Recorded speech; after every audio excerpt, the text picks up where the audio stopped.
থেমে নেই ইসরায়েলি বর্বরতা। গাজায় ৯ মাসের বেশি সময় ধরে চলা দখলদার বাহিনীর নির্মমতায় প্রতিদিনই প্রাণ হারাচ্ছেন নিরীহ ফিলিস্তিনিরা। হাত পা হারিয়ে পঙ্গু হচ্ছেন হাজার হাজার তরুণ। অঞ্চলটির এ প্রান্ত থেকে ও প্রান্ত ছুটে বেরিয়েও মিলছে না নিরাপদ আশ্রয়। বাস্তুচ্যুত এসব মানুষ জানেন না কোথায় গেলে মিলবে এই নৃশংসতা থেকে মুক্তি।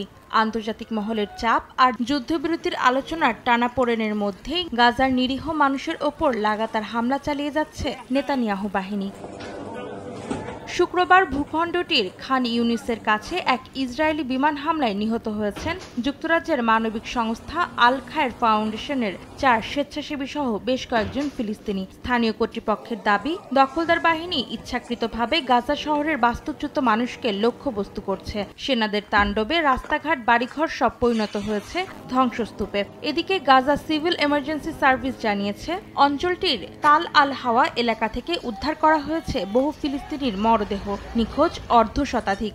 ধ্বংসস্তূপের নিচে আরো বহু মানুষের মৃতদেহ চাপা পড়ে থাকতে পারে বলে আশঙ্কা করা হচ্ছে। এখন জন্ম সনদ দিয়ে খোলো বিকাশ স্টুডেন্ট অ্যাকাউন্ট।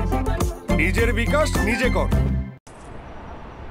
অন্যদিকে আন্তর্জাতিক বিচার আদালত আইসিজে ঘোষণা করেছে ১৯ জুলাই ফিলিস্তিনি অঞ্চলে ইসরায়েলি দখলদারিত্বের আইনি বিষয় নিয়ে পরামর্শমূলক মতামত দেবেন তারা।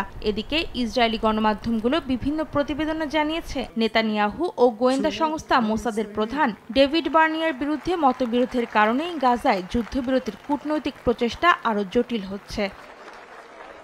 অন্তরা সেন, সময় সংবাদ।